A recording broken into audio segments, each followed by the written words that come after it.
We are hearing you. Okay.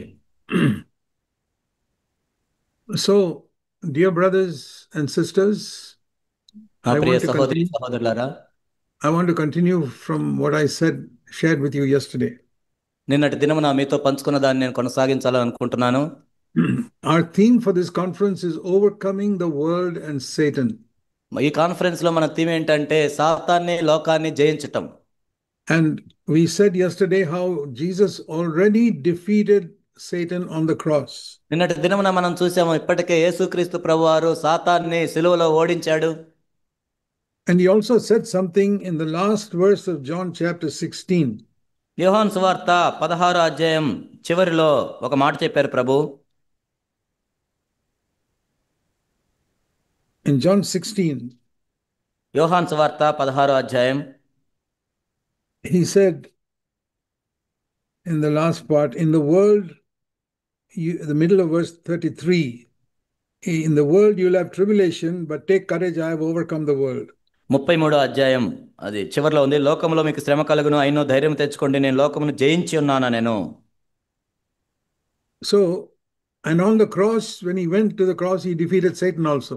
ఆయన సిలువ మీదకు వెళ్ళినప్పుడు సాతాన్ని కూడా జయించాడు. So, see what he says here, I have overcome the world. ఇక్కడ ఏం చెప్పాడు చూడండి, నేను లోకాన్ని జయించాను. And in Hebrews chapter 2, హెబ్రీయులకు రాసిన పత్రిక 2వ అధ్యాయంలో మనం చూసినట్లయితే and verse 14, 2:14 the last part, చివరి భాగం, it says the devil who had the power of death, Jesus has made him powerless. He has no power now. ఆ ప్రకారమే మరణం యొక్క బలము గలవాన్ని అనగా అపవాదిని మరణము ద్వారా నశింపజేయుటకు శక్తి లేదు. So in John 16 we read he has overcome the world. యోహాను 16లో మనం ఏం చూసామంటే ఆయన లోకాన్ని జయించారు. Here he says he has made the devil powerless. ఇక్కడ మనం చూసాము, ఇక్కడ అపవాదికి శక్తి లేకుండా చేశారు. So that is why we have no fear of Satan. అందుకే మనం సాతాన్ అంటే భయపడాల్సిన పని లేదు. Many believers are afraid of Satan. అనేక మంది విశ్వాసులు సాతాన్ అంటే భయపడతారు. Because they don't believe that Jesus defeated him on the cross. ఎందుకంటే యేసుక్రీస్తు ప్రభువారు సాతాన్ని సిలువలో ఓడించాడని వాళ్ళు నమ్మరు. Satan has not been killed. సాతాను చంపబడలేదు, He's alive. ఆయన బతికే ఉన్నాడు.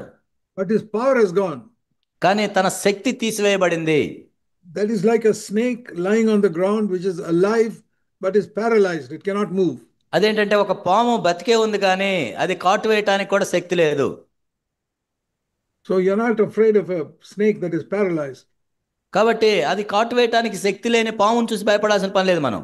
So if you live under the headship of Jesus Christ, always Satan will have no power over you.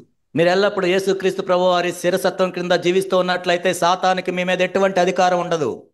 But if you don't live under the headship of Christ, that snake will come alive and attack you. కానీ యేసుక్రీస్తు ప్రభువారి శిరసత్వం కింద మీరు లేనట్లయితే ఆ పాముకి బలం వచ్చి మిమ్మల్ని కాటేస్తుంది.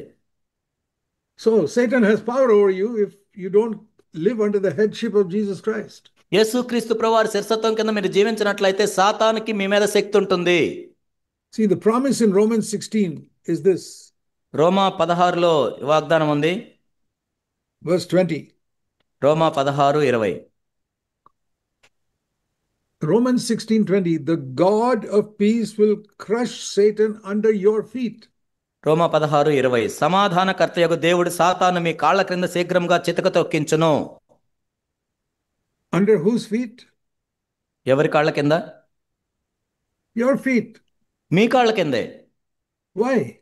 ఎందుకు? Why is it not under Jesus' feet? ఎందుకు యేసు ప్రభు కాళ్ళ కింద అని చెప్పలేదా? Why under our feet? ఎందుకు మీ కాళ్ళ కింద? You know, when Eve committed sin in the అవ్వ Garden of పాపం Eden, చేసినప్పుడు the Lord told the serpent who tempted Eve, ప్రభు ఏం చెప్పాడంటే, నిన్ను శోధించిన సర్పము one day the seed of this woman will crush your head under his foot. స్త్రీ సంతానము తన తల మీద చితక కొడతాడు అని ఉంది. That is what the Lord told the devil in Genesis 3:15. ఆదికాండం 3:15లోనే అపవాదితో దేవుడు అప్పుడే చెప్పాడు. The seed of the woman will crush you, Satan, under his foot. సాతానా స్త్రీ సంతానము తన కాళ్ళ కింద నీ కొడతాడు.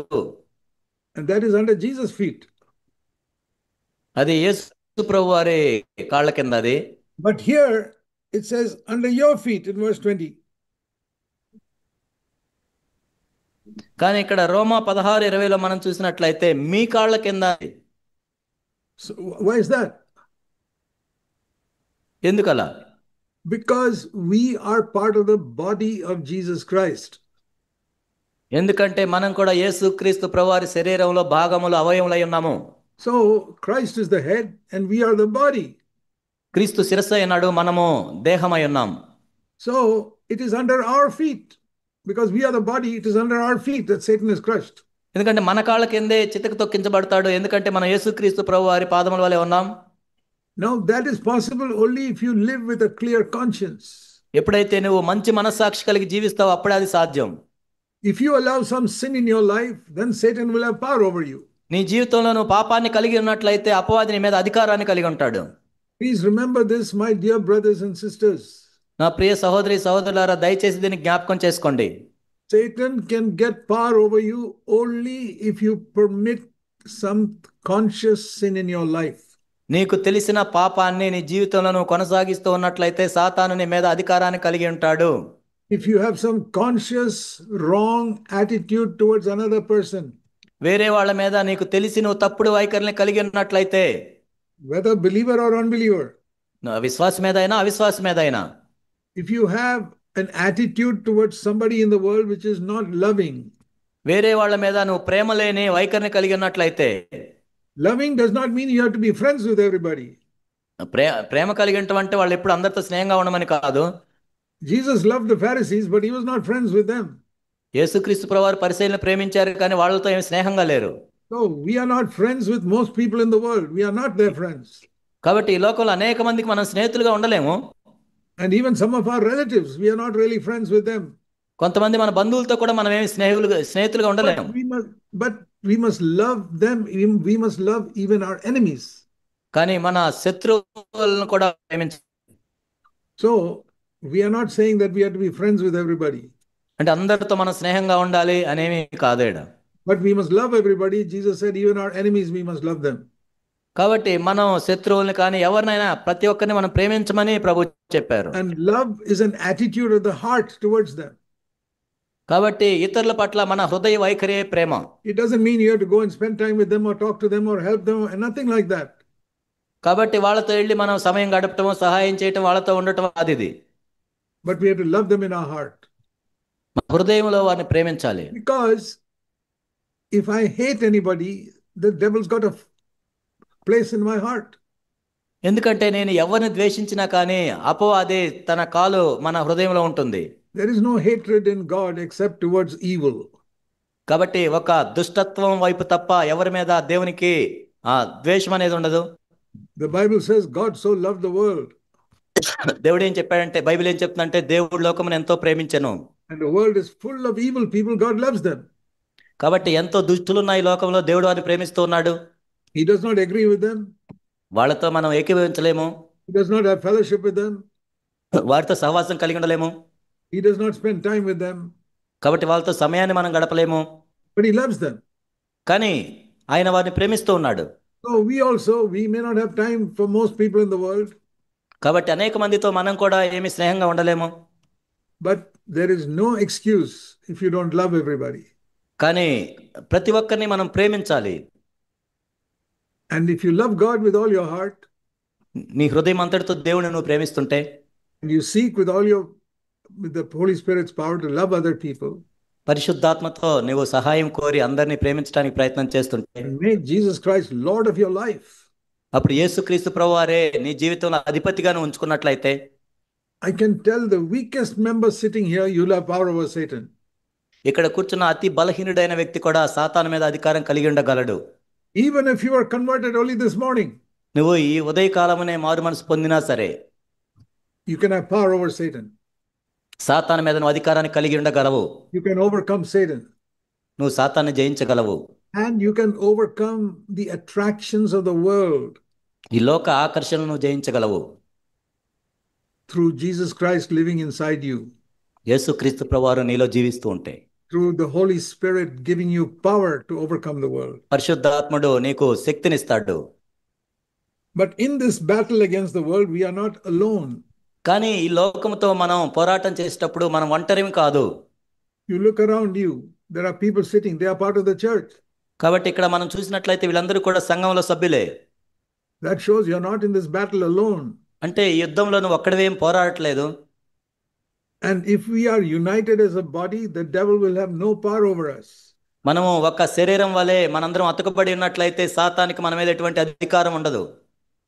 Jesus did not come just to save individual people. He came to build a church. యేసుక్రీస్తు ప్రభువారు ఏదో ఒక్కొక్కరిగా రక్షించడానికి రాలేదు, కానీ ఒక సంఘాన్ని నిర్మించడానికి ఆయన వచ్చారు. Sometimes we look at ourselves as individuals whom the Lord has saved. కొన్నిసార్లు మనం ఎలా చూస్తామంటే నన్ను ఒక్కడినే దేవుడు రక్షించాడు అని చూస్తాం. But he has also made me a part of a body of believers. కానీ క్రీస్తు యొక్క శరీరంలో అవయవంగా ఉన్న ఇతర విశ్వాసులతో నేను కూడా ఉన్నాను. Think of our human body. There's a head and then so many parts in the body. కాబట్టి మానవ శరీరాన్ని మనం చూసినట్లయితే మనకు తల ఉంటుంది, అనేక అవయవాలు ఉంటాయి దేహంలో. And the Bible says that like that, Jesus Christ is the head and all of us are different members in the body. కాబట్టి బైబిల్ ఏం చెప్తుందంటే యేసుక్రీస్తు ప్రభువారు మనకు తలగా ఉన్నారు, మనందరం కూడా మిగిలినగా ఉన్నాం. And we have power over Satan when we work together as a body. కాబట్టి సాతాను మీద మనకు అధికారం కలిగి ఉండాలి అంటే మనందరం కూడా శరీరంగా పనిచేయాలి. See, when we try to lift something, we use both our hands to lift it. కాబట్టి ఏదైనా ఒక బరువు ఎత్తాలంటే మనం రెండు చేతులు కలిపి ఎత్తుతాం కదా. And both hands work together. ఈ రెండు చేతులు కూడా కలిసి పనిచేస్తాయి. And we have to go somewhere, both the feet work together to go there. కాబట్టి ఎక్కడికైనా వెళ్ళాలంటే రెండు కాళ్ళు కూడా పనిచేసి వెళ్తాయి. Every part of our body is cooperating with the other part of the body.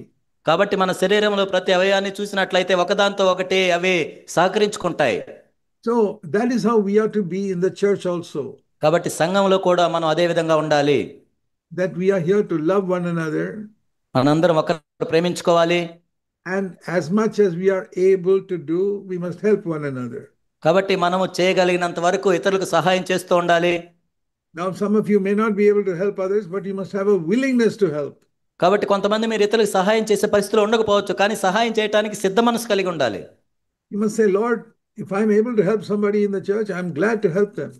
ఓ ప్రభువా, నేను సంఘంలో ఎవరికైనా సహాయం చేయాల్సిన అవసరం వస్తే నేను తప్పకుండా చేస్తాను ప్రభువా. Don't leave it just to the elders to do all the job. కేవలం సంఘ పెద్దలు అన్నీ చేయాలని అనుకోవద్దు. No, the elders are only to guide the people to serve the Lord together. కాబట్టి సంఘ పెద్దలు ఏంటంటే మన అందరం కలిసి దేవుని సేవ చేయడానికి వాళ్ళు మనల్ని నడిపిస్తారు అంతే. But in some churches, they make the elders do all the job. కాబట్టి కొన్ని సంఘాల్లో ఏంటంటే సంఘ పెద్దలే చేస్తుంటారని. So I want all of you, dear brothers and sisters, to take responsibility that you also are a part of the church. కాబట్టి నా ప్రియ సహోదరి సహోదరులారా, మిమ్మల్ని ప్రోత్సహించేది ఏంటంటే సంఘములో మీరు కూడా బాధ్యత తీసుకోండి. Don't think somebody else should do it. You do it. కాబట్టి వేరే వాళ్ళు చేస్తారనుకోవద్దు, మీరు చేయండి. If there is some rubbish lying on the floor, you pick it up and throw it in the garbage. కాబట్టి ఏమైనా చెత్త కనపడినట్లయితే మీరు తీసివేయండి. Yeah, you do whatever you can to help the church. కాబట్టి సంఘానికి మీరు ఏమి సహాయం చేయగలరో చేయండి. And if you meet some brother or sister who's discouraged, you encourage him. Why do you want the elders to go and encourage them? కాబట్టి ఎవరైనా నిరుత్సాహంలో ఉన్నట్లు మీరు కనపడినట్లయితే వారిని మీరు ప్రోత్సహించండి. సంఘ పెద్దలే వెళ్ళి ప్రోత్సహించాల్సిన పని లేదు. We are to help one another. కాబట్టి మనం ఒకరికొకరు సహాయం చేసుకోవాలి. If you find some family is going through a very difficult time, ఏదైనా ఒక కుటుంబం, ఎవరైనా ఒక కుటుంబం కష్టమైన పరిస్థితులు వెళ్తున్నారు అనుకోండి, you can pick up the phone and call that brother or sister and speak to them and encourage them with the word of God. కాబట్టి నువ్వు ఫోన్ తీసుకుని వాళ్ళకి ఫోన్ చేసి దేవుని వాక్యంలో నుంచి మీరు ప్రోత్సహించవచ్చు వాళ్ళని. See, it's a wonderful thing. We all have phones now. కాబట్టి ఇప్పుడు మనందరి ఫోన్లు కలిగి ఉన్నాం. You can talk to anybody in the church. కాబట్టి సంఘంలో ఎవరితోనైనా మాట్లాడొచ్చు. Why not use it to encourage others? కాబట్టి ఆ విధంగా మనం ఎందుకు ప్రోత్సహించుకోకూడదు? There's so many people in our church going through difficulties, trials and pressures. కాబట్టి మన సంఘంలో అనేక మంది ఒత్తిళ్ల ద్వారా అనేక పరిస్థితుల ద్వారా వెళ్తున్నారు.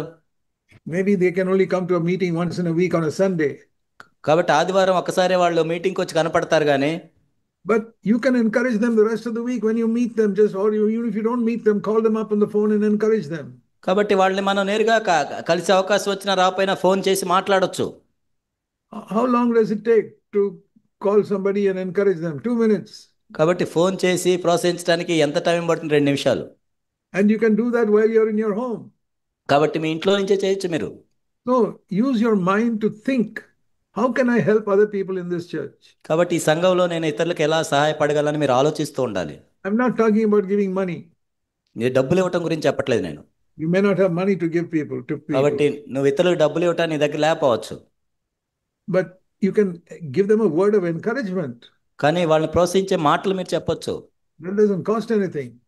దానికి ఏమి వెల చెల్లించాల్సిన పని లేదు. So we must all say, Lord, please give me a burden in my heart for other people in my church. కాబట్టి నా సంఘంలో ఉన్న ఇతరుల మీద భారాన్ని నాకు దయచేయండి. Don't let me make the elders do all the job. ఏదో సంఘ పెద్దలు అన్ని చేయాలని అనుకోవద్దు. See, I've been in Christian homes where the father and mother make all the children do some work in the house. కాబట్టి నేను కొన్ని ఇళ్లలో ఉన్నప్పుడు పిల్లలందరూ కూడా పనిచేస్తూ ఉంటారు ఆ ఇంట్లో. I was recently in the house of one of my sons. నేను నా కుమారుని ఇంట్లో ఉన్నాను. And he has 6 children. Some of them are small. వాళ్ళు 6 పిల్లలు ఉన్నారు. వాళ్ళకి కొంతమంది చిన్న పిల్లలు. But the father and mother have made all 6 do some work in the house. కాబట్టి తల్లిదండ్రులు ఏం చేశారంటే 6 కూడా ఇంట్లో ఏదో ఒక పని చేయాలి అని వాళ్ళు నేర్పించారు. Washing the plates and sweeping the floor and everything. ప్లేట్లు కడగటము, ఫ్లోర్ స్వీప్ చేయటము అన్ని. Even the small children. చిన్న పిల్లలు కూడా. I was so happy to see that. కాబట్టి చూస్తుంటే నాకు ఎంత సంతోషం అనిపించింది. That is how a family must be, where everybody takes their responsibility to do something in the house. కాబట్టి కుటుంబంలో ఇంట్లో ప్రతి ఒక్కరు కూడా ఏదో ఒక పని చేయడానికి బాధ్యత తీసుకోవటం.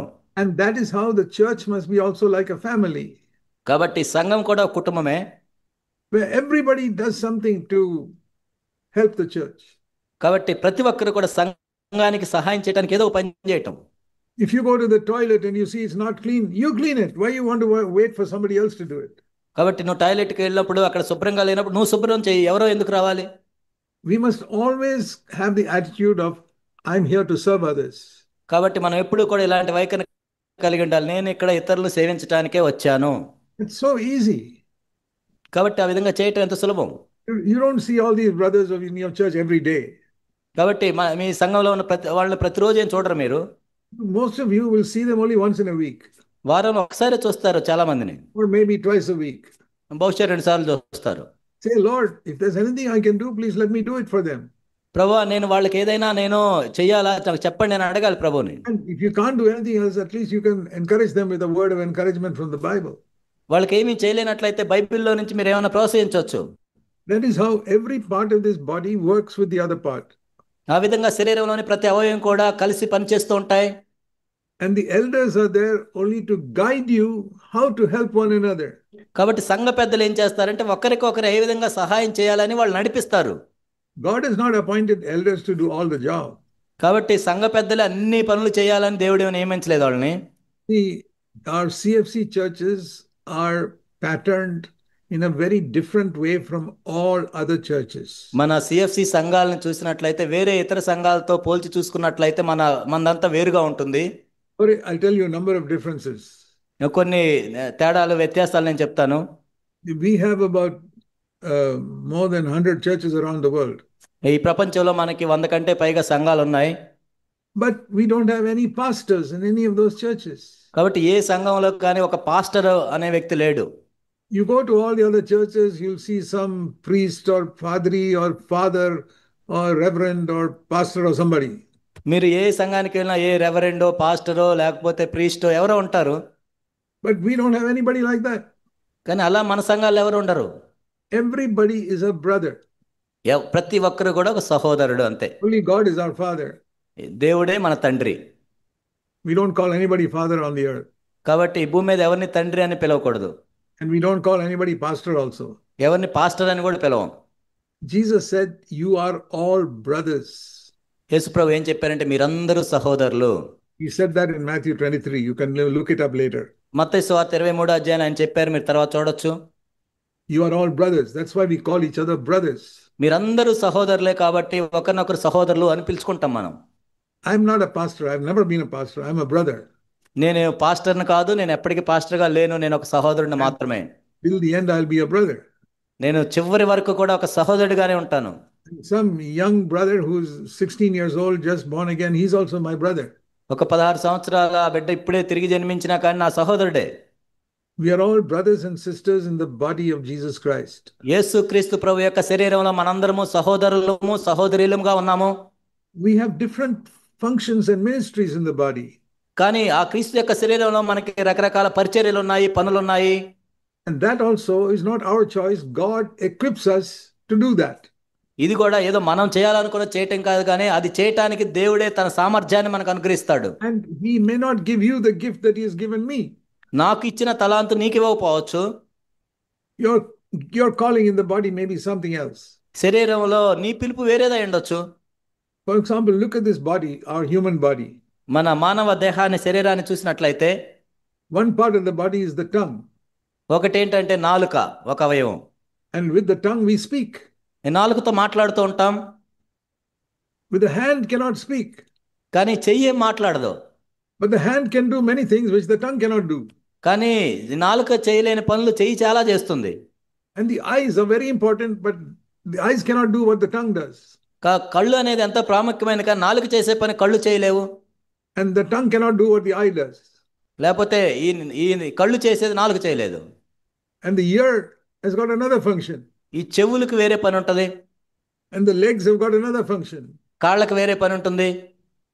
Like that, all of us in the body of Christ have got different functions. We are not all doing the same thing. కాబట్టి క్రీస్తు శరీరంలో ప్రతి అవయవానికి కూడా వేరు వేరు పనులు ఉంటాయి, కానీ అందరూ ఒకటే పని చేయరు. But all of these members work together. That's the main thing. కానీ ఇక్కడ ప్రాముఖ్యమైన విషయం ఏంటంటే ఈ అవయవాలు ఎన్నున్నా కానీ అవన్నీ కలిసి పనిచేస్తాయి. Every part of this body will help the other part. కాబట్టి ఈ శరీరంలో ఉన్న ప్రతి అవయవం కూడా వేరే అవయవంతో కలిసి సహాయం చేసుకుంటూ పనిచేస్తాయి. For example, for our body to become strong, we have to eat food.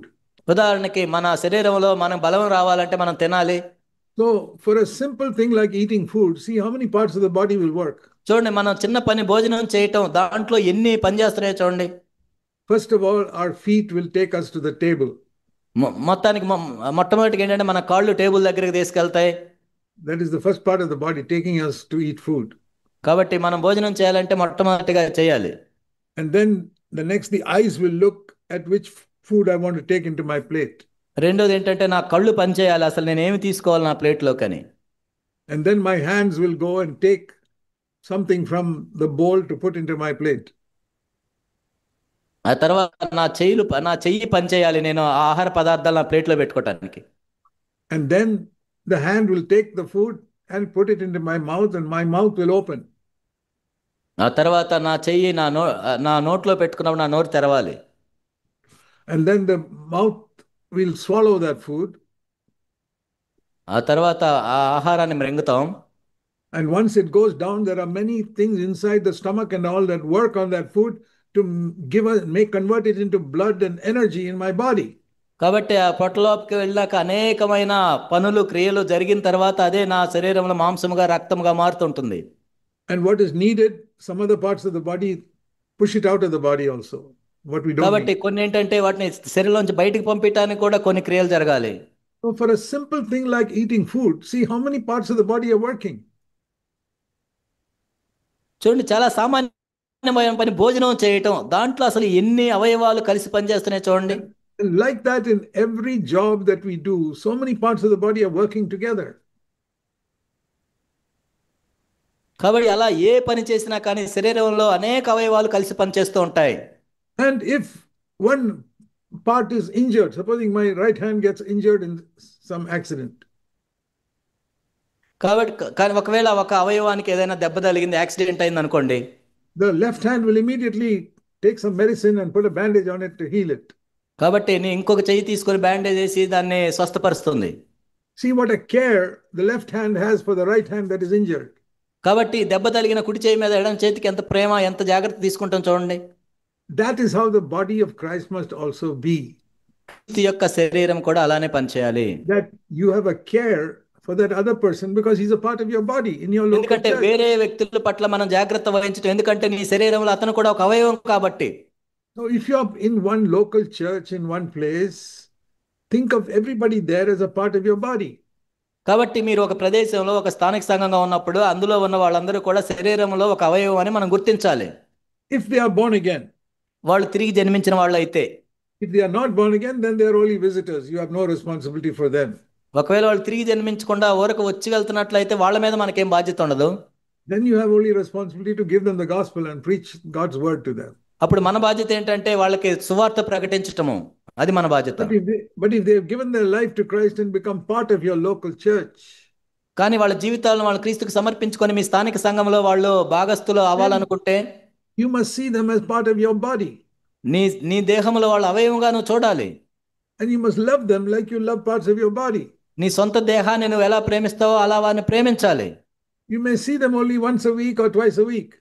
వాళ్ళని మనం భౌతికంగా ఒకసారో రెండు సార్లు వారానికి చూడొచ్చు. But if you have a love in your heart for them, you will talk to them and find out how they are going on, getting on, and whether they have any problems, etc. కానీ మీ హృదయంలో వారి మీద ప్రేమ ఉన్నట్లయితే అసలు వాళ్ళు ఏం చేస్తున్నారు, ఎలా చేస్తున్నారు, ఏమైనా ఇబ్బందులు ఉన్నాయని మాట్లాడొచ్చు మీరు. And if you can help them, you will help them. వారికి సహాయం చేయగలిగితే చేయొచ్చు. And if you cannot help them, at least you can pray for them. వాళ్ళకి మీరు సహాయం చేయలేనట్లయితే ప్రార్థన చేయొచ్చు. Don't make the elders do everything. They can't look after everybody in the church. సంఘ పెద్దలు అన్ని చేయాలి అని మీరు అనుకోవద్దు, ఎందుకంటే అన్ని వాళ్ళు కూడా చేయలేరు. I'm trying to teach you how in your local church you must function together as one body. కాబట్టి స్థానిక సంఘంలో మీరు ఒక్క శరీరంగా ఎలా పనిచేయాలో అనేది నేను చెప్తున్నాను మీకు. And you know another thing, in all our CFC churches, we never take a collection of money. మన సిఎఫ్సి సంఘాలు ఎక్కడా కూడా మనము కానుకలు పట్టము. It's not because we don't need money. అంటే మనకు డబ్బు అవసరం లేదని కాదు. We need money to, if we rent a building, we have to pay for the rent of that church building. మనం చర్చ్ బిల్డింగ్ రెంట్కి తీసుకుంటా, రెంట్ కట్టాలి, మనం దానికి డబ్బులు కావాలి. Or if we want to build our own building, then we have to collect some money to build a church building. లేకపోతే మనం సంఘ భవనాన్ని సొంతగా కట్టుకోవాలంటే దానికి డబ్బులు కావాలి. And then there may be poor widows and helpless people who are born again, whom we may have to help, so we need money for them. కాబట్టి సంఘంలో పేదవాళ్ళు ఉంటారు, నిస్సహాయులు ఉంటారు, వాళ్ళ అవసరాలు ఉంటాయి. Or some poor people in some other church who we may want to help them. కాబట్టి వేరే సంఘాల్లో కూడా మన సంఘాల్లో పేదవాళ్ళు ఉండొచ్చు. But we don't pass a bag around saying give money. కానీ మా డబ్బులు ఇవ్వండి అని మనం కానుకల సంచిని చుట్టూ తిప్పాం. Because, let me read you a verse in 2 Corinthians. 2 కొరింథీ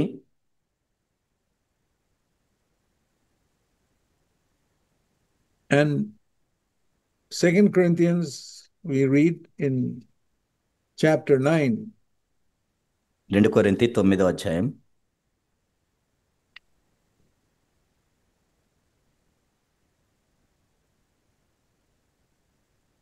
There's a wonderful verse here in verse 7. ఇక్కడ 11వ వచనంలో That when you give, verse 7, 2 Corinthians 9:7, give as you purpose in your heart, not grudgingly, not under compulsion, because God loves a cheerful giver. 2 Corinthians 9 verse 7. ఎందుకంటే 7వ వచనంలో మనం చూసినట్లయితే 2 కొరింథీ 9:7, సనుకొనకయు బలవంతంగా కాకయు ప్రతివాడును తన హృదయంలో నిశ్చయించుకున్న ప్రకారం ఇయ్యవలెను, దేవుడు ఉత్సాహంగా ఇచ్చేవారిని ప్రేమించును. What does God love? దేవుడు దేన్ని ప్రేమిస్తున్నాడు? A cheerful giver. ఉత్సాహంగా ఇచ్చేవారిని. See, many people give to God out of some compulsion. Oh, I have to give this money. I'm not very happy to give, so but I'll give it to God. చాలా మంది దేవునికి ఎలా ఇస్తుంటే, అయ్యో నేను దేవునికి ఇవ్వాల్సి వస్తుంది, నాకు అంత సంతోషంగా లేదు, అయినా ఇవ్వాలి కదా అని ఇస్తారు. Then God says, I don't want it. Don't give it to me if you're not giving cheerfully. నువ్వు అలా ఉత్సాహంగా ఇవ్వకుండా అలా ఇస్తే నాకు వద్దంటున్నాడు దేవుడు. That is what we preach in our church. కాబట్టి మన సంఘంలోనే బోధిస్తాం దీన్ని. We have an offering box. మా కానుకలు పెట్టుంటుంది. Because if you put a bag in front of everybody, then people will be forced to give, even if they are not giving cheerfully. కాబట్టి కానుకల సంచి చుట్టూ తిప్పుతుంటే ఏమవుతుందంటే వాళ్ళకి ఇవ్వాలని లేకపోతే ఇవ్వాల్సి వస్తుంది బలవంతంగా. So many places they have like a bag in front of everybody and some people give, but they don't give cheerfully. అనేక చోట్ల వాళ్ళ కానుకల సంచి తిప్పుతున్నప్పుడు వాళ్ళు ఏంటంటే వాళ్ళు అంత ఉత్సాహంగా ఇవ్వరు, ఏదో ఇస్తారు. Because everybody's looking, they have to give. Otherwise, they'll say, it'll look bad if I don't put something in. కాబట్టి వాళ్ళు ఎవరన్నా చూస్తున్నారా లేదా అని చూస్తారు, ఎవరు చూడకపోతే దాంట్లో ఏరేమి. So we have never passed a bag around in 50 years in all our 100 churches. మన 100 సంఘాల్లో కూడా 50 సంవత్సరాల నుంచి ఎప్పుడు కూడా ఒక కానుకల సంచిని ఆ విధంగా But చేయలేదు. we read in the Bible that Jesus once saw a widow putting money in a box. కాబట్టి కానీ బైబిల్లో మనం చదువుతాం, ఒకసారి ఒక పేద విధవరాలు కానుకల పెట్టెలో కానుకలు వేయటం యేసుప్రభువు వారు చూశారు అక్కడ. So we keep a box in a church.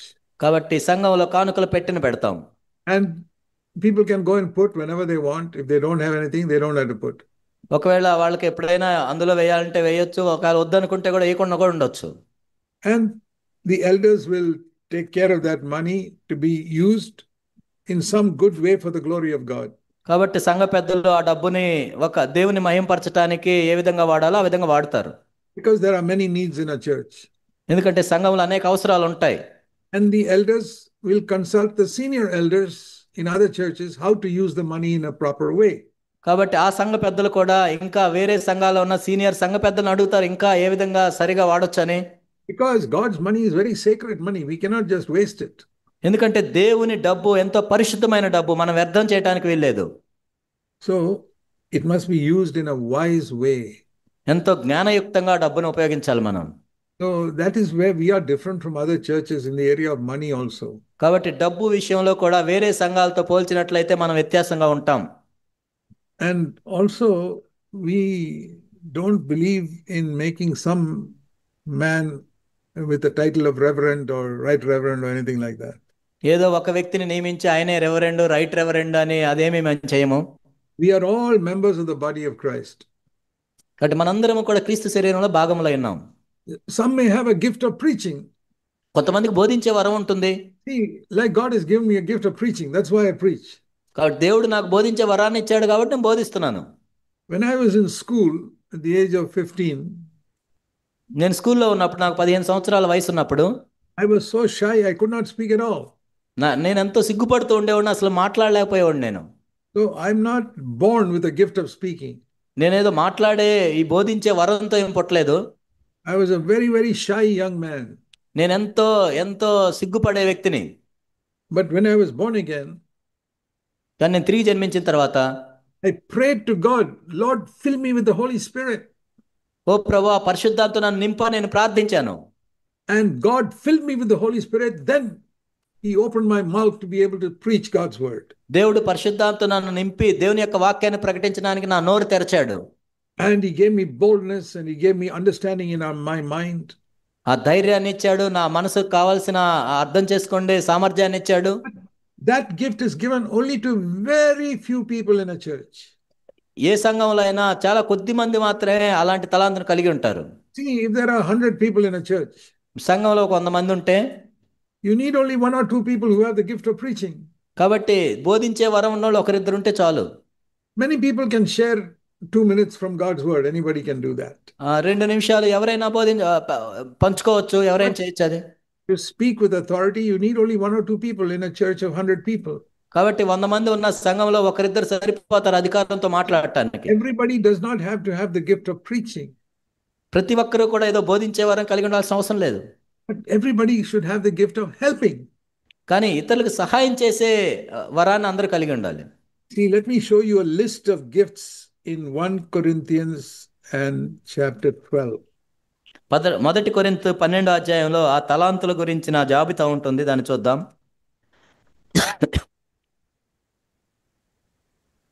In 1 Corinthians 12, we are shown a list of the gifts that God has given in His church.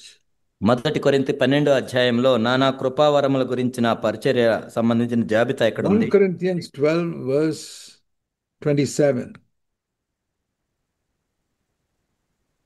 Verse 27.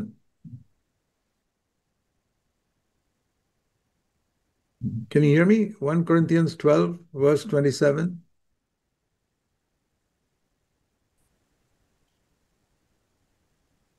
Hello. Did you hear me? No, brother, we missed you. Can you 1 repeat? Corinthians 12 verse 27. 1 కొరింథీ 12:27. Yeah, here it says, you are Christ's body and individually members of it. అటువలే మీరు క్రీస్తు యొక్క శరీరమై ఉండి వేరువేరుగా అవయములై ఉన్నారు. So, and in this church, it says in verse 28, God has appointed, first of all, apostles. ఇక్కడ 28వ వచనంలో మనం చూసినట్లయితే దేవుడు సంఘంలో మొదట కొందరు అపోస్తలుగా, Those are people who plant new churches and guide them and appoint elders.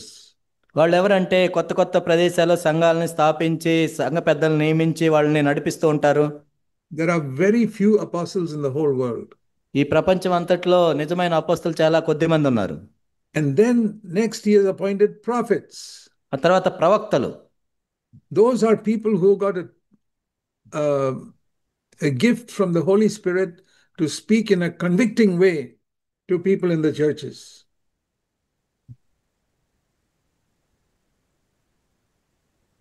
Can you hear me? Yeah, can you repeat, brother? Yeah.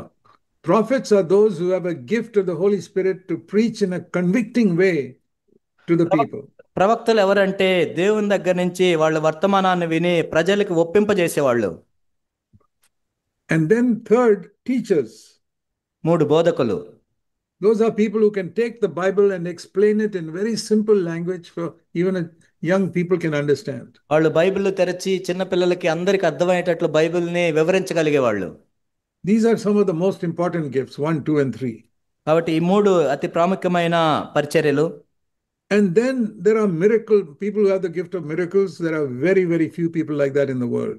ఆ తర్వాత అద్భుతాలు చేసే వాళ్ళు ఉంటారు. ఈ ప్రపంచంలో మనం చూస్తే చాలా కొద్ది మంది ఉంటారు వాళ్ళు. Gift of healing, very, very few people in the world have that. ఆ తర్వాత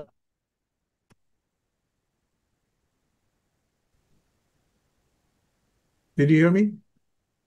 yes, tell me, brother. Yeah, after gift of healing, it says helps. ఆ తర్వాత ఉపకారములు చేయవారు. Yeah, that is a gift that everybody can have and seek for. ఇదేంటంటే ప్రతి ఒక్కరూ కూడా కోరుకోదగిన పరిచర్య. Then there are other gifts like administration and tongues and all, which only few people have. ఆ తర్వాత ప్రభుత్వం చేయవారు, నానా భాషలు మాట్లాడేవారు కొద్ది మంది ఉంటారు. But this one gift of helps, every one of you can ask God to give you the gift of helps. కాబట్టి ఉపకారములు చేయవారు అనే వరం గురించి ప్రతి ఒక్కరూ అడగాలి దేవుణ్ణి. You say, Lord, I'm not qualified to be an apostle or a prophet. ప్రభువా, నేనే అపోస్తలుని కాదు, ప్రవక్తను కాదు, బోధకుడిని కాదు. But I want to be a help. I volunteer to be a help in the body of Christ. కానీ క్రీస్తు యొక్క శరీరంలో ఉపకారం చేసేవాళ్ళగా ఉండాలి. Any type of help you want me to do, Lord, please give me the ability to help people. ప్రభువా, నేను ఎటువంటి ఉపకారం చేయాలో మీరు అనుకున్నా కానీ చేయటానికి కావాల్సిన సామర్థ్యాన్ని నాకు దయచేయండి. That help may be sweeping the floor or cleaning the toilet. ఆ ఉపకారం ఏదైనా ఉండొచ్చు, అది ఓడవటం కావచ్చు, లేకపోతే టాయిలెట్ క్లీన్ చేయటం అయి ఉండొచ్చు, or encouraging children in a Sunday school, లేకపోతే సండే స్కూల్లో పిల్లల్ని ప్రోత్సహించడం అవ్వచ్చు, or going and visiting some sick person and encouraging him, లేకపోతే రోగులుగా ఉన్న వారిని దర్శించి వారిని ప్రోత్సహించడం అవ్వచ్చు, or if you have a lot of money, helping somebody financially, లేకపోతే నీ దగ్గర డబ్బులు ఉన్నట్లయితే వేరే వాళ్ళకి డబ్బులు సహాయం చేయటం అవ్వచ్చు. and there are so many ways in which we can help. ఎన్నో విధాలుగా మనం సహాయం చేయొచ్చు. All of us can help. Even the sisters and children can help. మనందరం ఉపకారం చేయొచ్చు. సహోదరులు కానీ పిల్లలు కానీ ఎవరైనా సహాయం చేయొచ్చు. So ask for this gift. కాబట్టి ఈ వరం గురించి అడగండి. Say, Lord, I can't be an apostle or a prophet or a teacher. ప్రభువా, నేను ఒక అపోస్తలుగా ఉండలేను, ఒక బోధకుడిగా ఉండలేను, ఒక ప్రవక్తగా ఉండలేను. I can't be a miracle worker or a healer. నేను ఏదో అద్భుతాలు చేసేవాడిని కాదు, స్వస్థపరిచేవాడిని కాదు. But help, I raise my hand and I volunteer to be a help. ప్రభువా, ఉపకారం చేసేవాడిగా ఉండటానికి సహాయం చేయండి. నేను స్వచ్ఛందంగా నేను ఉపకారం చేస్తాను. In addition to that, if God gives you other things later on, that's another thing. కాబట్టి దానికి పైగా ఇంకా దేవుడు ఏమన్నా ఇస్తే అది వేరే విషయం. See, when I was converted, I was only 19 years old. నేను మారు మనసు పొందినప్పుడు నాకు 19 సంవత్సరాల వయసు. I'm 86 now, so that was more than 66 years ago. ఇప్పుడు నాకు 86 సంవత్సరాలు, అంటే 66 సంవత్సరాల కంటే పైన. And then when I was 21, I took baptism. నాకు 21 సంవత్సరాల వయసు వచ్చినప్పుడు నేను బాప్టిజం తీసుకున్నాను. And then I did not have any gift of preaching. నేను బోధించే వరం లేదు నాకు. So what I used to do, in the church where I was, after the meeting, they would serve lunch. నేను ఏం చేసేవాడిని అంటే మా చర్చ అయిపోయిన తర్వాత అక్కడ భోజనం ఉండేది. It was a small village church. Everybody would sit on the floor అది చిన్న గ్రామంలో ఉండే సంఘం కాబట్టి అందరూ నేల మీద కూర్చుండేవాళ్ళు. and they would have a leaf in front of them and sit వాళ్ళ there. ముందు ఒక ఆకు వేసుకొని కూర్చుండేవాళ్ళు. So I would take a bucket and take rice and put it in everybody's plate. నేను బకెట్ రైస్ తీసుకొని నేను అందరి ప్లేట్లు పెట్టేవాడిని. Or take some sambar and put it in everyone's లేకపోతే leaf. సాంబార్ తీసుకొని వడ్డించేవాడిని. That's what I did. నేను అదే That is చేశాను. what that is how I started serving the Lord. నేను ఆ విధంగా ప్రభువుని సేవించడం ప్రారంభించాను. And I did that for many years. అనేక సంవత్సరాలు అలా చేశాను నేను. And if there's some room to sweep, I will sweep that room also. ఏదైనా ఊడవాల్సి వస్తే ఊడ్చేవాడిని. Being a help. కాబట్టి ఉపకారం చేయటం. That is how I started. ఆ విధంగా నేను ప్రారంభించాను. Then many years later, God gave me a gift of speaking also. అయితే అనేక సంవత్సరాల తర్వాత దేవుడు నాకు బోధించే వరాన్ని కూడా ఇచ్చాడు. What I'm saying is, all of you must be willing to start by doing some small job. కాబట్టి మనందరం కూడా చిన్న చిన్న పనులతో ప్రారంభించాలి. Sometimes I would go and visit somebody's home and encourage them, just one family. ఒకసారి నేను ఏం చేశానంటే కొన్ని ఇళ్ళకి వెళ్ళి వాళ్ళని నేను ప్రోత్సహించేవాడిని. ఒక్క I did కుటుంబం. not know how to preach, but I could go and encourage them in their home. నేను వాళ్ళ ఇంట్లోకి వెళ్ళి వాళ్ళని ప్రోత్సహించేవాడిని, నేను బోధించేవాడిని కాదు. And if somebody was sick, I could go and encourage them and pray for them. కాబట్టి ఎవరికైనా ఆరోగ్యం బాగాలేనప్పుడు వాళ్ళ కోసం నేను వెళ్ళి ప్రార్థన చేసి ప్రోత్సహించి వచ్చేవాడిని. What I'm trying to say is, don't say there is nothing I can do in the body of Christ. కాబట్టి నేను ఎందుకు చెప్తున్నానంటే క్రీస్తు శరీరంలో నేను చేయటానికి ఏమీ లేదని అనొద్దు. I say to all of you, every one of you, in the name of Jesus Christ, all of you can do something in the body of Christ. కాబట్టి మీకు అందరికీ నేను చెప్తున్నాను, యేసు నామములో మీ అందరికీ చెప్తున్నాను, క్రీస్తు యొక్క శరీరంలో మీరు అందరూ కూడా ఏదో ఒక పని కలిగి ఉండొచ్చు. That is the type of local church you must build in your locality. అటువంటి స్థానిక సంఘాన్ని మీ ప్రదేశంలో మీరు కట్టాలి. We don't want lazy people who just come and sit in the church like big Maharajas and Maharanis just to listen to the message and go home. ఏదో అందరూ సోమరులుగా కూర్చొని ఒక మహారాజుల్లాగా రాణుల్లాగా కూర్చొని ఏదో మెసేజ్ వినటం కాదు. If you don't do anything, no work at all, then you're like a Maharaja, Maharani. అసలు నీకు చేయటానికి ఏ పని లేకుండా నువ్వేమీ పని చేయట్లేదంటే నువ్వు ఒక మహారాజువి, మహారాణివి. You go to a palace, the Maharaja and Maharani does nothing. నువ్వు ఒక ప్యాలెస్ లోకి వెళ్ళినట్లయితే మహారాజు మహారాణి ఏమి చేయరు, వాళ్ళు కూర్చుంటారు అంతే. All the other people, servants and all, are doing something. మిగిలిన వాళ్ళందరూ సేవకులు ఉంటారు, పరిచర్య వాళ్ళు పని చేస్తూ ఉంటారు. Say, Lord Jesus, I don't want to be a Maharaja or a Maharani in your church. ఓ యేసు ప్రభువా, నేను ఒక మహారాజులాగా మహారాణిలాగా ఉండదలుచుకోలేదు. I want to be a servant in your church.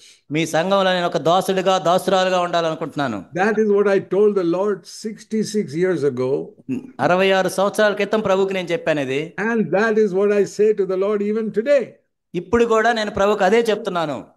Today also, I am willing to sweep the floor in any church building. ఇప్పుడు కూడా నేను church building లో ఓడవటానికి నేను సిద్ధం. I have cleaned toilets and I am ready to clean toilets even today in any church building. కాబట్టి ఏ church building లో అయినా టాయిలెట్లు క్లీన్ చేయడానికి నేను ఇప్పుడు సిద్ధమే. Because I follow Jesus who washed people's feet on earth. ఎందుకంటే నేను యేసు ప్రభువునే నేను వెంబడిస్తున్నాను. ఆయన ఈ భూమి మీద ఉన్నప్పుడు శిష్యుల పాదాలు కడిగాడు ఆయన. See, that is a very lowly job to take water and wash somebody's feet. చూడండి, నీళ్లు తీసుకొని వేరే వాళ్ళ పాదాలు కడటం అది ఎంత చిన్న పని అది. Nowadays we wear shoes and all, we don't need to wash feet. ఇప్పుడు మనందరం షూస్ వేసుకున్నాం కాబట్టి పాదాలు కడుక్కునే అవసరం లేదు. But there are other jobs we can do, which is like some lowly job in the church. కాబట్టి సంఘములో చాలా చిన్న పని, ప్రారంభంలో ఉండే పని చేయొచ్చు. So many of you are probably done nothing for the church so far. ఇప్పటిదాకా బహుశా మీ స్థానిక స్థానం మీరు ఏమి చేసి ఉండకపోవచ్చు. From today onwards, ఈ రోజు నుంచి when you go back to your local church, మీ స్థానిక సంఘానికి వెళ్ళేటప్పుడు you pray one simple prayer. ఈ చిన్న ప్రార్థన చేయండి. Lord, I want to be a help in my local church. ఓ ప్రభువా, నా స్థానిక సంఘంలో నేను సహాయపడేవాళ్ళగా ఉండాలి. Tell me what I can do. నేనేం చేయగలను చెప్పండి. Or you go to the elders. That is the best thing. లేక మీకు శ్రేష్టమైన పని ఏంటంటే సంఘ పెద్దల దగ్గరికి వెళ్ళండి. Hey, brother, can you please tell me I am ready to do something according to my ability if you want me to help in some way? సహోదరుడా, ఇప్పుడు నేను ఏమన్నా నాకున్న సామర్థ్యం ప్రకారం ఏమైనా చేయాలనుకున్నాను, ఏమైనా చేయొచ్చా? And if not today, next week, please tell me what I can do. ఈ రోజు కాకపోయినా వచ్చే వారమే నేనేం చేయగలను చెప్పండి నాకు. Just think, if all of you go to the elders and say that, కాబట్టి మీరు అందరూ వెళ్ళి సంఘ పెద్దను అలా అడిగితే ఎలా ఉంటుంది చూడండి. you'll have a church where everybody is functioning. కాబట్టి సంఘంలో ప్రతి ఒక్కరు పని చేస్తున్నట్టు కనపడుతుంటారు. Do you like to have a body where the right hand is dead? అంటే మీకు ఎలాంటి దేహం కావాలి? ఇప్పుడు కుడి చెయ్యి పని చేయకుండా పడిపోయిన చెయ్యి. Some people are like that. Their right hand is paralyzed, they can't do anything. కొంతమంది అలా ఉంటుంది, వాళ్ళ చెయ్యి ఇలా పడిపోతుంది, వాళ్ళు ఏం చేయలేరు ఇంకా. Many churches are like that. చాలా సంఘాలు అలానే ఉంటాయి. So many members are dead. చాలా మంది ఆ సంఘ సభ్యులు చనిపోయిన వాళ్ళలాగా ఉంటారు. I'll describe to you what I see some churches like. కొన్ని సంఘాలు ఎలా ఉంటాయి నేను చెప్తాను. It is a body. అదొక దేహం ఉంటుంది. Christ is the head. ఇక్కడ క్రీస్తే తలగా ఉంటాడు. But one hand is paralyzed, doesn't do anything. ఒక చెయ్యి పక్షవాతం వస్తుంది, ఏమీ పని చేయలేదు. One leg is also lame, it doesn't walk properly. ఒక కాలు కూడా సరిగా కుంటుతో నడుస్తూ ఉంటది. And one ear is deaf, you can't hear anything. ఒక చెయ్యి ఏమో చెవిటిదో ఉంటుంది, ఏమీ వినపడదు. One eye is blind. ఒక కన్ను గుడ్డిది, కనపడదు. That's not the type of body Jesus wants. కానీ క్రీస్తుకు కావాల్సిన శరీరం అది కాదు. He wants a healthy body. ఒక ఆరోగ్యకరమైన దేహం ఉండాలి. Are you one of the sick members in the body of Christ? క్రీస్తు యొక్క శరీరంలో జబ్బు పడిన అవయవం లాగా ఉన్నావా? Then you ask God to fill you with the Holy Spirit. పరిశుద్ధాత్మతో నింపమని నువ్వు దేవుడిని అడుగు. Say, Lord Jesus, fill me with the Holy Spirit and make me a powerful, useful member in the body. ఓ యేసు క్రీస్తు ప్రభువా, మీ పరిశుద్ధాత్మతో నన్ను నింపి మీ యొక్క క్రీస్తు యొక్క శరీరంలో నేను పనిచేసే అవయవంగా నన్ను మార్చండి. I'm not asking you to make me a prophet or a teacher. కాబట్టి మిమ్మల్ని ఏదో మీరు ప్రవక్తలు అవ్వాలని, బోధకులు అవ్వాలని చెప్పట్లేదు. Fill me with the Holy Spirit so that I can be a help in the church. పరిశుద్ధాత్మతో నన్ను నింపండి, నా స్థానిక సంఘంలో నేను సహాయకరంగా ఉండటానికి. You know, if all of you start praying like that, మీ అందరూ కూడా అలా ప్రార్థన చేయటం మొదలు పెట్టినట్లయితే, and you ask God to show you something you can do, నువ్వు చేయగలిగింది చూపించమని దేవుడిని అడిగినట్లయితే, I'll tell you from my own experience, start with the small things. నా అనుభవంతో చెప్తున్నాను, చిన్న చిన్న పనులతో ప్రారంభించండి. If you see some paper or rubbish some child has thrown on the floor, ఒక ఫ్లోర్ మీద ఏదైనా ఒక కాగితం కానీ ఏమైనా పడిపోయి ఉన్నట్లయితే, you pick it up and throw it in the garbage. దాన్ని తీసుకొని ఆ డస్ట్బిన్ వేసేయండి. And if you see somebody moving chairs, you please say, I'll help you. Tell me where to put this chair. ఎవరైనా చైర్లు arrange చేస్తున్నట్లు మీరు కూడా వెళ్ళి నేను కూడా సహాయం చేస్తానని చెప్పండి. Come early to the meeting to arrange the hall. కాబట్టి హాల్లో అరేంజ్మెంట్స్ కోసం మీరు తొందరగా రండి మీటింగ్కి. Some people got small children, they can't come early. కొంతమందికి చిన్న పిల్లలు ఉంటారు, వాళ్ళు రాలేరు. But if you don't have any children, you can come early to help in the meeting hall in whatever there is needed. కాబట్టి మీకు పిల్లలు లేనట్లయితే మీరు ముందే మీటింగ్కి వచ్చి అవన్నీ అరేంజ్ చేయొచ్చు. We want a revival in all our churches of people who want to help each other. కాబట్టి ఒకరికొకరు సహాయం చేయడానికి మన స్థానిక సంఘాలన్నింటిలో కూడా ఉద్యమం రావాలి. So this is the will of God. ఇదే దేవుని చిత్తం. That is how we show our love for one another. ఒకరికొకరు ప్రేమను ఆ విధంగా మనం చూపించగలం. Let me show you this verse in John's Gospel, chapter 13. యోహాను సువార్త 13వ అధ్యాయం. John 13, verse 34. యోహాను సువార్త 13వ అధ్యాయం. You know, God gave Moses 10 commandments. ఇక్కడ దేవుడు మోషేకి 10 ఆజ్ఞలు ఇచ్చాడు. But Jesus gave us only one commandment. కానీ యేసు ప్రభువారు ఒకటే ఆజ్ఞ ఇచ్చారు. John 13:34. యోహాను సువార్త 13వ అధ్యాయం 34వ వచనం. A new commandment I give you, love one another as I have loved you. మీరు ఒకరినొకరు ప్రేమింపవాలని మీకు కొత్త ఆజ్ఞ ఇచ్చుచున్నాను. That is the new covenant commandment. కొత్త నిబంధన ఆజ్ఞ అది. Lord, help me to love everybody in my church. ప్రభువా, నా సంఘంలో ప్రతి ఒక్కరిని ప్రేమించడానికి నాకు సహాయం చేయండి. Becoming a help is after loving them. కాబట్టి వారిని ప్రేమించిన తర్వాత వారికి సహాయం చేయటం. So you say, Lord, help me to love people, then I can help them. ప్రభువా, ముందు నేను నా మనుషులను ప్రేమించడానికి సహాయం చేయండి, తద్వారా నేను సహాయం చేయటానికి. Ask God to fill you with the Holy Spirit so that you can love people. పరిశుద్ధాత్మ నింపమని అడుగు, ఆ విధంగా నువ్వు మనుషులను ప్రేమించవచ్చు.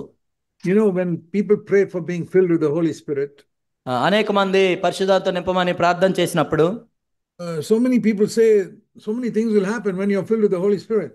చాలా మంది ఏమంటారంటే నేను పరిశుద్ధాత్మ నింపడ్డప్పుడు అది జరిగిందని చెప్తూ ఉంటారు.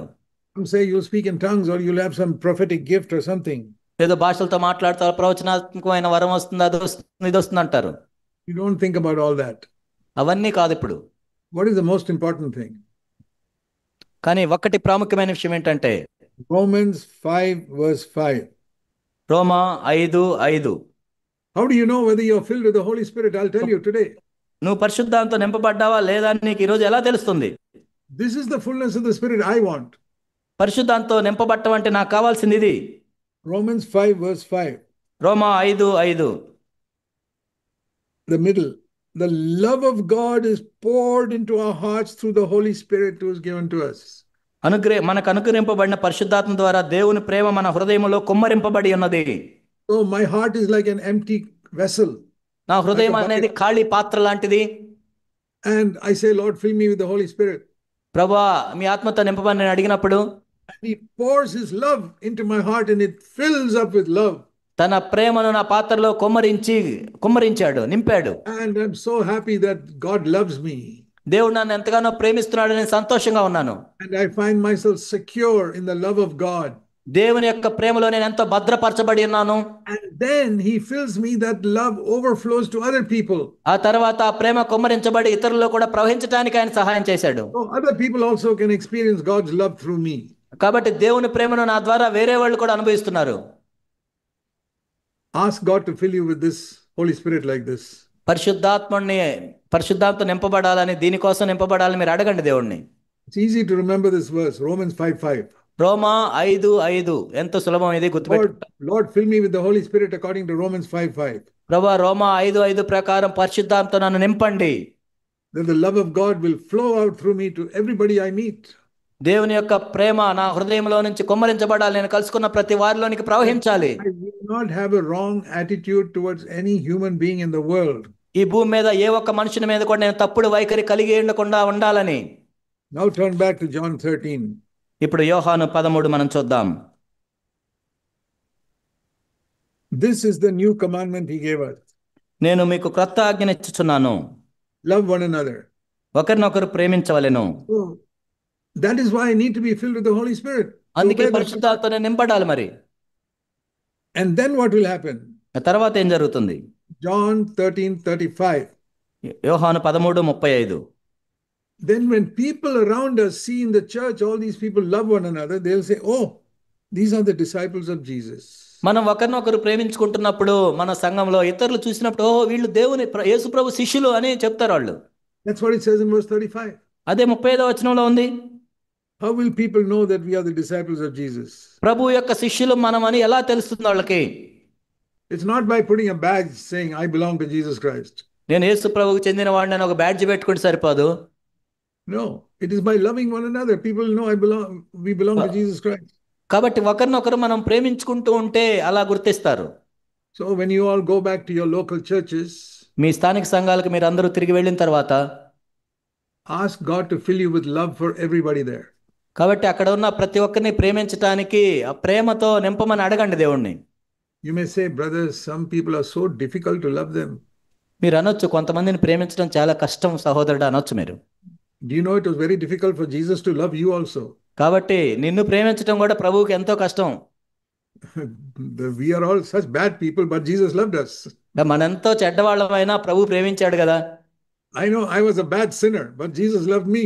నేనెంతో చెడ్డ పాపిని, అయినా ప్రభు నన్ను ప్రేమించాడు మరి. And so I can also love bad people like that. కాబట్టి అటువంటి చెడ్డవాళ్ళని కూడా నేను ప్రేమించగలను. Because Jesus loves them through me. ఎందుకంటే యేసు ప్రభువే నా ద్వారా వాళ్ళని ప్రేమిస్తాడు. And Jesus changed me, a bad person, and made me a good person. కాబట్టి చెడ్డవాడినైనా నన్ను ప్రభువు మార్చి మంచివాడిగా మార్చాడు కదా. And Jesus can love other bad people through me and make them also good. కాబట్టి వేరే చెడ్డవాళ్ళని కూడా యేసు ప్రభు నా ద్వారా ప్రేమించి వాళ్ళని కూడా మంచిగా మారుస్తాడు. This is the ministry of the church. ఇదే సంఘం యొక్క పరిచర్య. One last verse. చివరి మాట. When you build a church like this, నువ్వు అలాంటి సంఘాన్ని కట్టిన తర్వాత, when Jesus works through you and builds a church in your village like this, యేసుక్రీస్తు ప్రభువు నీ ద్వారా పనిచేసి మీరుంటున్న ప్రాంతంలో ఆ సంఘాన్ని కట్టినట్లయితే, here is a promise. ఇక్కడ ఒక వాగ్దానం ఉంది. Matthew 16 and verse 18. మత్తయి సువార్త 16:18. Where Jesus said, I will build my church. నా సంఘము నేను కట్టుదును. In the middle of that verse. ఆ మధ్యలో ఉంటుంది. And all the powers of hell will not be able to overpower it. పాతాళ లోక ద్వారములు దాని ఎదుట నిలవనేరవు. That means all the power of hell under the devil cannot defeat that church. కాబట్టి ఆ నరకంలో ఉన్న శక్తులు, పాతాళంలో ఉన్న శక్తులు, అపవాది యొక్క శక్తులు ఏవి కూడా నిలబడలేవు. When does the devil defeat somebody? కాబట్టి ఎవరైనా ఆ విధంగా చేసినప్పుడు, When that person has got little hatred towards somebody. మనం ఎప్పుడైనా ఒక అసూయ కలిగి ఉన్నట్లయితే, Or if you got some bitterness against someone, లేకపోతే వేరే వాళ్ళ మీద క్షమించలేనట్లయితే, or you hate someone, ఎవరైనా ద్వేషిస్తున్నట్లయితే, then the devil has got power over you. అప్పుడు అపవాది నీ మీద శక్తిని కలిగి ఉంటాడు. But as long as you love everybody, the devil has no power over you. కానీ నువ్వు ప్రతి ఒక్కరిని ప్రేమిస్తున్నట్లయితే అపవాదికి నీ మీద ఎటువంటి శక్తి ఉండదు. The devil is always trying to put some poison of hatred into your heart. అపవాది ఎప్పుడు ఏం చేస్తాడంటే నీ హృదయంలో ఏదో ఒక విషాన్ని నింపుతాడు, ద్వేషాన్ని నింపుతాడు. You know, some years ago there was a disease called COVID which went around. కొన్ని సంవత్సరాల క్రితం కోవిడ్ అనే వ్యాధి వచ్చింది. And people were so afraid of getting it, they went with mask everywhere. వాళ్ళు అందరూ భయపడి మాస్కులు పెట్టుకున్నారు. Now we must be so afraid of getting hatred in our heart like COVID.